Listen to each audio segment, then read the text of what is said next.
May noon ko pa naman una. May noon ng una. Aray. Ba yan?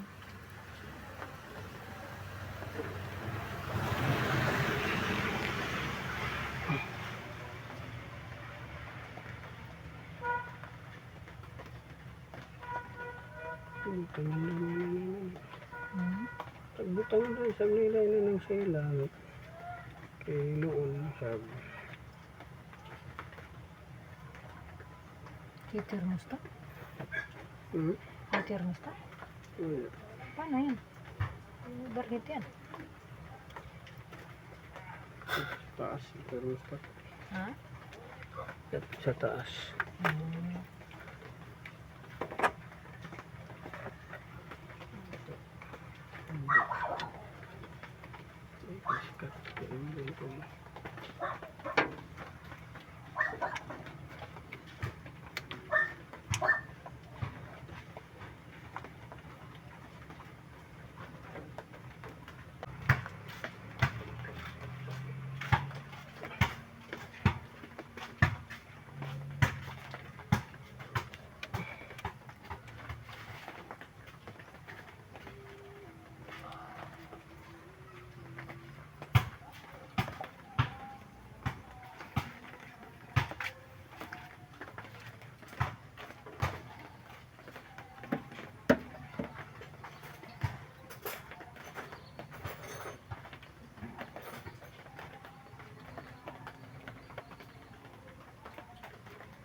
Ilang araw naman.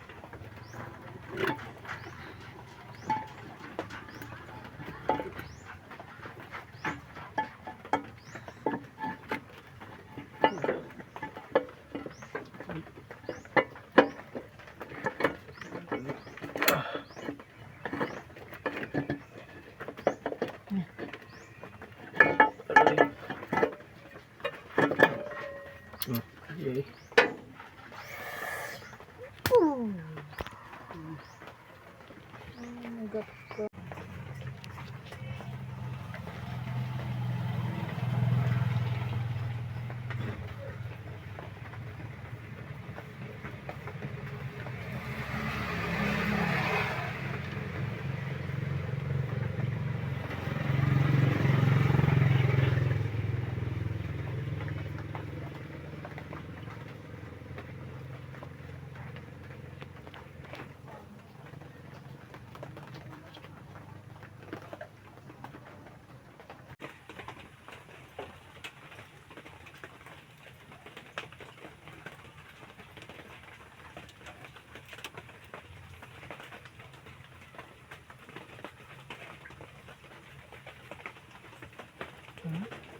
Ng dry washer. Dry washer dapat. Washer.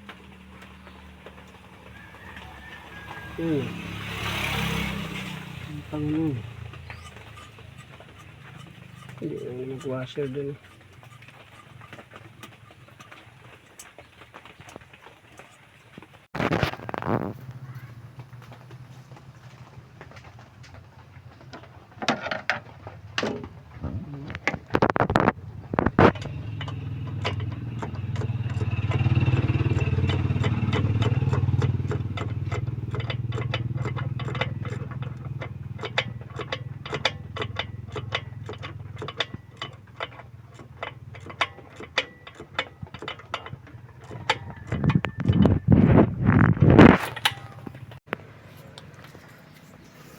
guys, good morning. So welcome back to my YouTube channel. This is Otoboy Son. So mayroon pa rin tayong ginagawa dito sa shop. Ayan, mayroon doon, at mayroong mga motor. Ayan. So ang issue nito guys ay walang kuryenteng lumalabas sa distributor niya. So check natin yung ito. Check natin kung may continuity ito at saka yung distributor niya kung mayroong continuity rin. So pinandar natin to kahapon, ayaw talaga umandar. So ating check yung electrical issue niya. So bagong top overhaul to. So ang gagawin natin ay titingnan natin kung bakit walang kuryenteng lumalabas. So bakit walang kuryenteng lumalabas, yun yung check natin. Okay naman ang battery. So yun ating alamin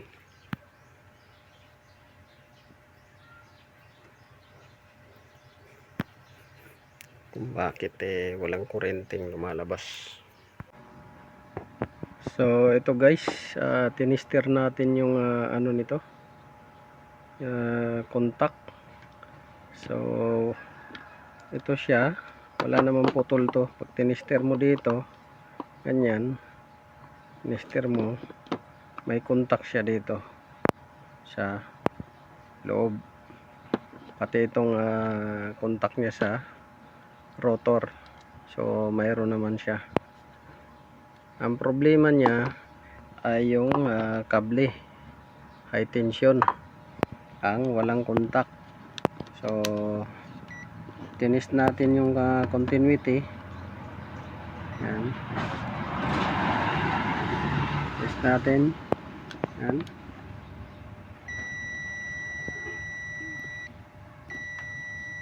ayan. So may continuity itong ano natin, tester. Pero pagka sinalang mo to dito, let's say sasalang. So yan, nakasalang na siya. So dapat mayroong reading yan. Mayroong reading. So dito, ayan. So walang reading. Ayan, walang reading. Walang reading siya.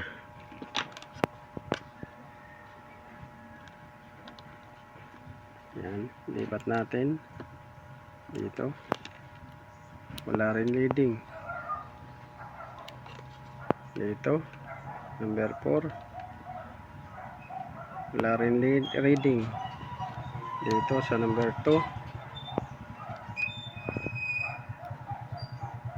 walang reading. So itong high tension cable ay sunog na, burn na, wala na siyang reading. Hindi na nagkaka-reading guys. So ito papalitan natin to. Ito yung primary natin na papalitan bago natin babaklasin yung distributor.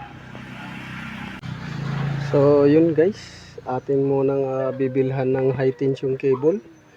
At bago natin kakalasin to, bibili muna tayo ng high tension cable. Kasi yun yung primary nating chinik. Itong mga spark plug naman ay mga bago yan, mga bagong spark plug yan. So high tension cable muna yung ano natin, dahil walang continuity. Pagka umandar na to, titingnan natin kung magpiperform ng maayos yung spark plug at saka yung distributor. So doon tayo mag focus kung andar na siya. Kung palyado, check natin yung spark plug kung nagsusunog ng maayos or hindi. Tapos dito naman titingnan natin kung may short siya na nagbabasa doon sa ano niya, distributor. So yan yung anuhin natin muna gagawin, dahil ang problema natin ngayon ay kuryente ang ano problema. So i-charge natin muna yung battery habang bibili tayo. So kung nakaranas kayo ng ganon, andar na mamatay, check nyo high tension cable, baka born na yung connection niya kahit bago yung spark plug. So bago kayo mag-jump dito sa distributor. So hello guys, good morning, welcome back to my YouTube channel. This is Otoboy Son. So may gagawin tayo ngayon, bibihisan natin to ng bagong mga clearings. Yan. So picture natin yung ano niya, itsura ng before saka after. Yan.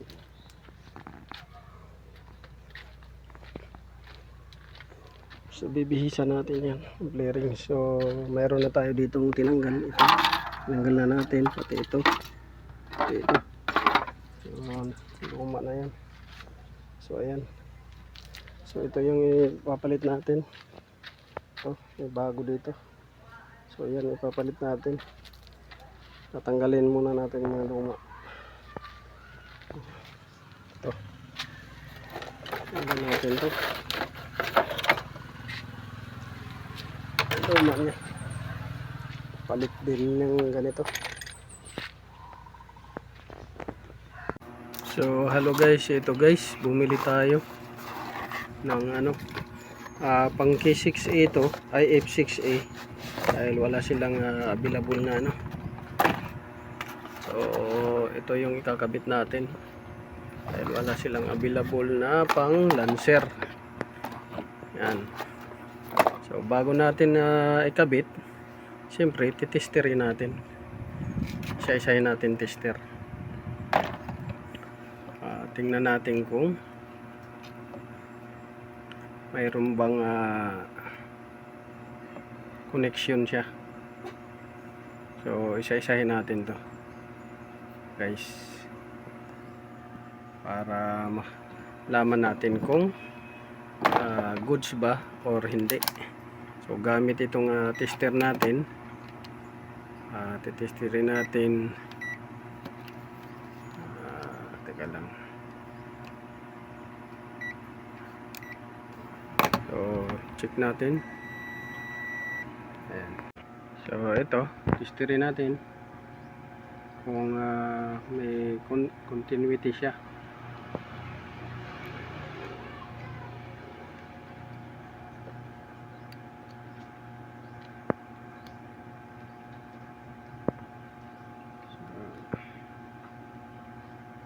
Ito.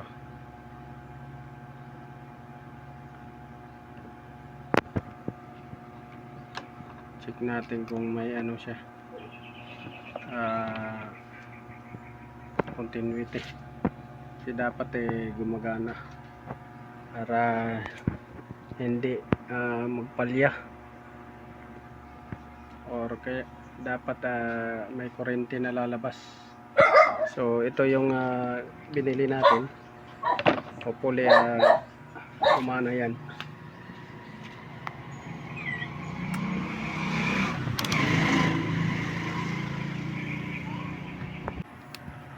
So ito guys, tinanggal na natin talaga to para masilip natin kung anong nangyari. Ito, gaya nito, papansinin nyo.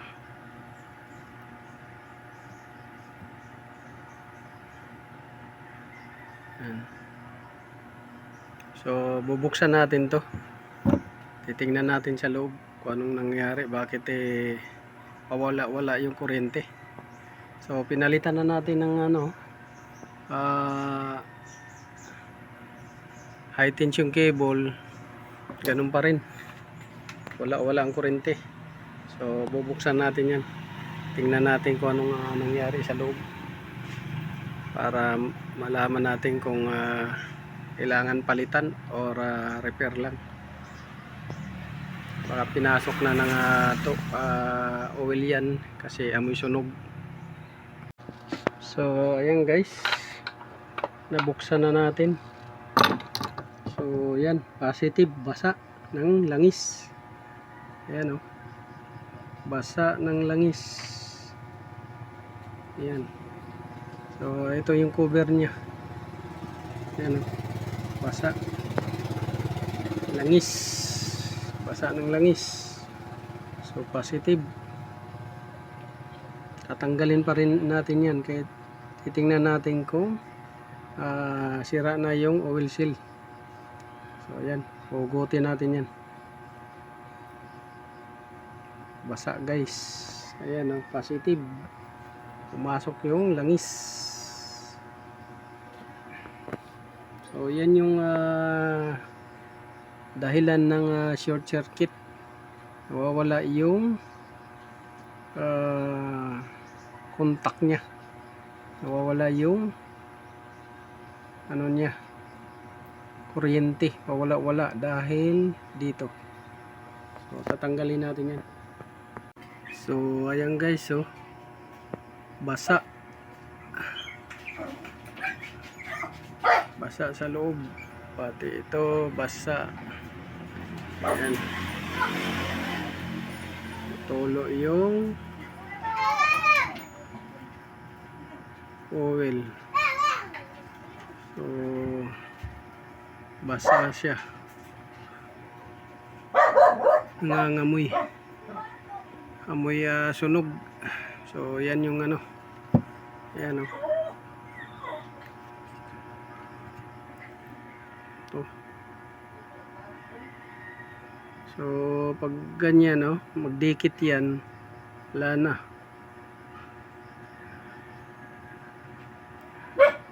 Nagdikit yan. So tatry natin ayusin to kung maayos, dahil nakaranas na siya ng pagkabasa. So lilinisan muna natin yan, tapos ayusin natin, try natin ayusin. So yun guys, yung ginawa nating i-repair natin at nilinis na distributor ng 4G15 na makina. Ayan, naikabit na natin, pero pagpapaandar natin, ganun pa rin, nawawala pa rin yung kuryente niya. So may problema talaga dito. So nagpalit na nga ako ng high tension cable, bumili ako ng bago ng high tension cable, ganun pa rin, hindi pa rin na lumalabas ng tuloy-tuloy yung kuryente. So may problema dito. Kung hindi ang problema dito ay ICM nya, yun ang nagiging problema, kasi may diodes doon na nakalagay, 3. So baka hindi na nagpe-perform ng maayos. So chinik natin naman yung socket dito, itong malaki. So mayroon siyang negative, mayroon siyang positive, mayroon naman siyang negative positive, yung maliit na socket doon sa signal. So yun ang problema. So inulit pa natin yung timing dito para to make sure. So ganun pa rin talaga, walang lumalabas na kuryente, nawawala. So yan yung ano. So papalitan na lang talaga to, kasi halos dito halos 3 beses na ako dito nag-timing. Ang akala ko baka dito, pero hindi naman nawawala sa timing, ganun pa rin timing pati doon. So yun, papalitan na lang yan.